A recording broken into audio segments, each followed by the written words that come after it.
Welcome to Slipping Time. In this episode, how close can we get this 1989 Lotus Esprit Turbo to painting?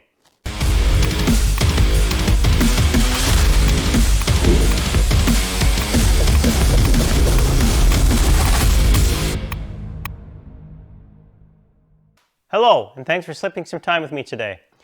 In this episode, we are going to keep going on this body and hopefully get it ready for paint. We're going to get really close. I've got a number of things to do on it. For those that haven't watched the previous episodes, this is a 1989 Lotus Esprit Turbo. I am doing a full restoration of it. I'm going to try and get it back to mostly stock, maybe all stock. I haven't determined that. That's kind of the trek I'm on as well. And I'm doing all the details of what it is to basically rip apart a Lotus Esprit and put it back together so it's pretty much perfect again and get it all right. There's a lot to do. It's a lot of details, but I think a lot of you probably want to see that. I don't think anybody out there has done that yet that I can see as far as bringing it down to complete details. They skip over a lot of stuff. I'm going to try and give you all of it. And if there's anything extra that you want to see that I'm missing, let me know or ask in the comments. I'm going to have questions along the way for those that have done this as well, for comments and even some opinions on some of the looks I'm doing with some of the changes, maybe changes or not, and we'll go from there. I've got some cleaning up to do, and I'll take you through that. The color scheme, whether I want to keep some of the black components. I got to take the doors assembly, some stuff off that. I have to take some stuff off the hatch door as well. I'm going to take the fuel filler necks off. I've got to take some stuff off the moonroof. So there's a lot to do. It's a lot of tedious stuff. I'll try to make it a little more exciting and not bore you with all the details, but I'll kind of tell you what I'm doing. So let's get going.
After all that vacuuming, I think I did what Colin Chapman said and add lightness. I'm not sure how many pounds are in here, but I'm thinking, you know, might be 10 pounds of dirt in there that I just removed.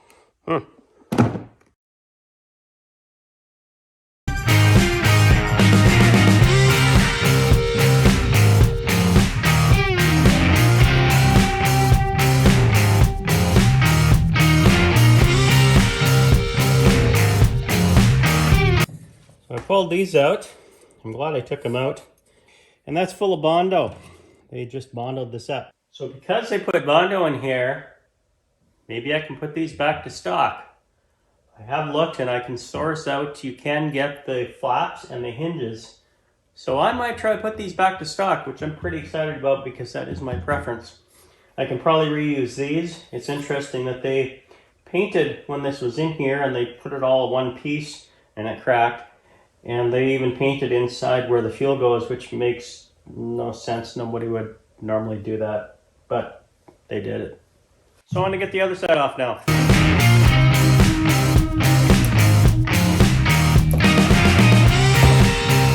More Bondo.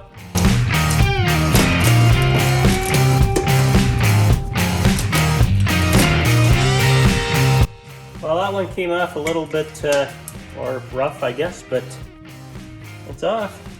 Ugh, mess. Yuck. So one of the things that I've waffled back and forth on is whether to take the air conditioner completely out to paint it.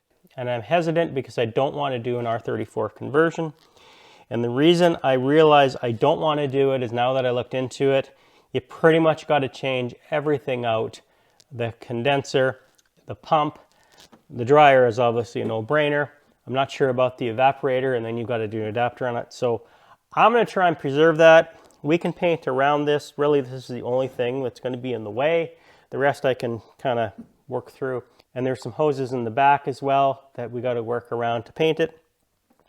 Just so you know, as much as this looks rough, I can clean this up after the fact and make it look brand new again after we do the painting. So that's what I'm going to do, is just leave that the way it is. And maybe I'll cover it up a little bit right now just for when we do actually want to do the painting, just up so it doesn't get overspray. Not that I care, because I got to clean it up, as I said. The same thing with the condenser and the pump, and we'll hang that up.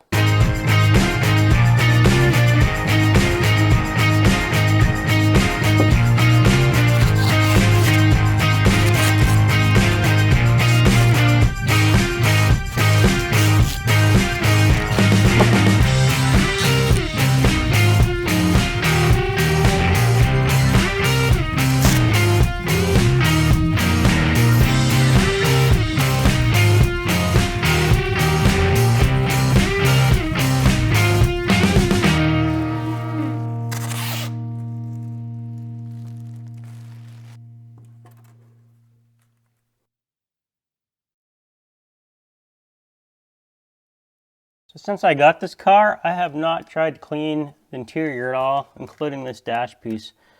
So I want to clean it and see how bad it looks. So I might have to recover this. Not sure. We're going to see. It'll clean up pretty nice, maybe. It's got some marks on it. What I have found is there's some little dents in here for whatever reason. I don't know why. And there's some overspray yellow paint here, which really sucks actually around here. I don't think they meant to, but that's definitely going to show right here when you look at the car. So I might have to recover this or refurbish it.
I've been in previous episodes wondering what the original color of this was. I didn't take the time to see if there was a paint code anywhere on it and how to look that up. I did have a nice person that told me where to look, and sure enough, that's where it was. It was actually on this plate, which is sitting in the front right fender arch there. And it's an A02, which is a black. I was leaning towards that, but there's just been suspicious things that there was yellow under black, and I don't know if they redid black and yellow or whatever happened, but it was originally black.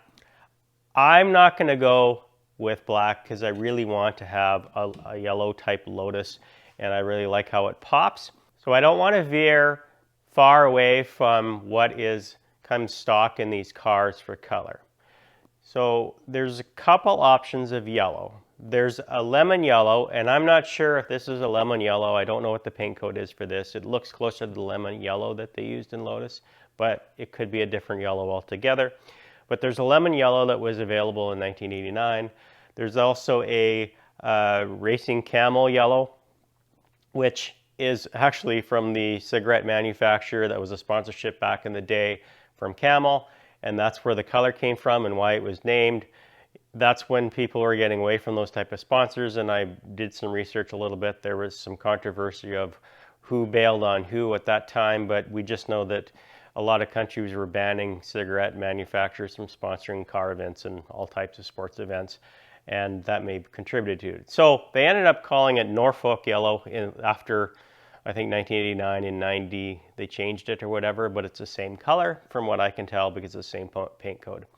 So the Norfolk Yellow, or the Racing Camel Yellow, is a darker, kind of deeper yellow, and the lemon yellow is more of a brighter, sunnier yellow. It depends how vintage you want to go with things. I think the really bright yellow was the original yellow, the only yellow they might have had earlier on, and then they went more to the deeper yellow, was more common later, and this was kind of the breaking time of that in 89, 90. That I can tell anyway. If you beg to differ, please put that in the comments. I'm open to any comments in history because there's a lot of you Lotus history buffs out there that know way more than I do. And I appreciate any knowledge and insight on any of that. It's good read for sure. Good information, good education. So please put it in there. I'm leaning towards doing the Norfolk mustard yellow or whatever it's called. I just like that look a little bit, but I want to hear what you think of whether I should go with the other lemon yellow or not. But that's what I'm leaning to. I'm going to make it all original back to what it should be painted. Like for example, in here, I know it's supposed to be all yellow, and it's black right now. If it is a yellow stock car, some of the panels in here in this area need to be yellow. The pockets for where the lights go in, they also need to be yellow. I decided I'm going to put these back to original, what they look like. I think that makes it look just more streamlined. It just looks original, and I honestly think it looks nicer than this, just having this more flush with those door flaps. As I took those off, I could see that a lot of Bondo was in here. I think some of the original fiberglass, most of it's still here. So that can be carved in and filled, and we can probably make that work. It's going to be some effort, but I think it's worth it. I did find out the flaps are available to purchase. The hinges are. I still got to look to see if the catch is. If not, maybe I'll make that. I still got the solenoids to open up the doors. They were still in the car. Things were cut. The wire was cut and the cable was cut, but I think I can get that to work. So we're going to put that back to original. So mostly this is going to become a original stock car, the way it should be.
More stuff to take off for painting.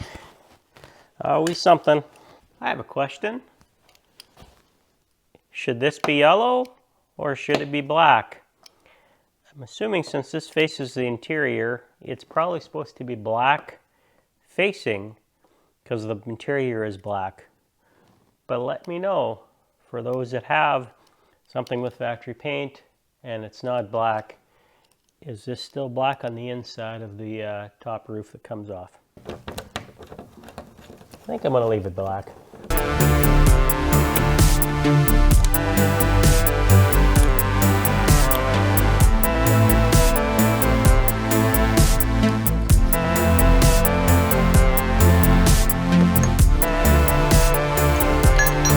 And it looks like this whole thing was painted yellow and then somebody put black on here.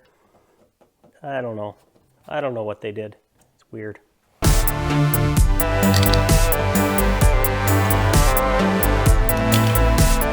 And now some of the bonnet stuff.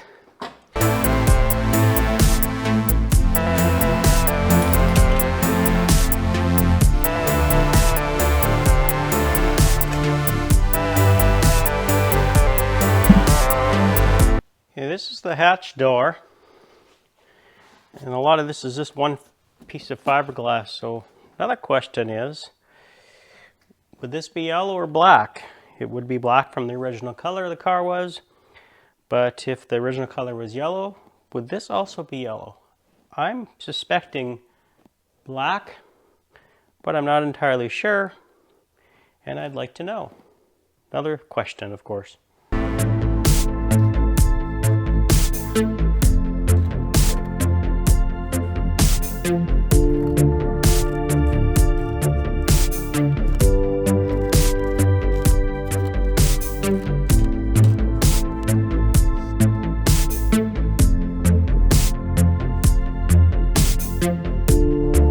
What I've seen in pictures is the handles remain black and the border around the window remains black.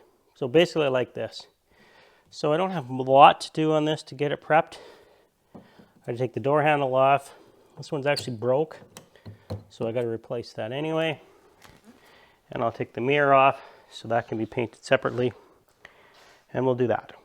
Incidentally, the door is like the heaviest thing in the car. I don't know what it weighs. I should weigh it, but it is pretty heavy. Which means for safety reasons, I think they reinforce this quite a bit. You can see the structure in here, the side beam. Definitely would protect you. And they say these are safe even though they're made of fiberglass for its time. In today's standards, probably not. But I think back then this was pretty good.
Again, lots of little pieces to take apart that takes some time, as you can see in this episode. Please join me in the next episode where I'm going to take down some parts and out some parts from a shed as well that have never been in this car since I've had it, but they belong to the car, and I'll go through those with you and how they are addressed. It's going to address the rear when I talk about that a little more detail of what needs to be done to bring that back to where it needs to be. To make sure you don't miss that episode and many more to come, please subscribe, hit the like button as well, and if you know anybody that likes this type of content, go ahead and share it with them as well. We always like to see more people enjoying our community that we've started. Thanks so much for joining me today in Slipping Time. Don't forget to ensure you enjoy every day and always make it right.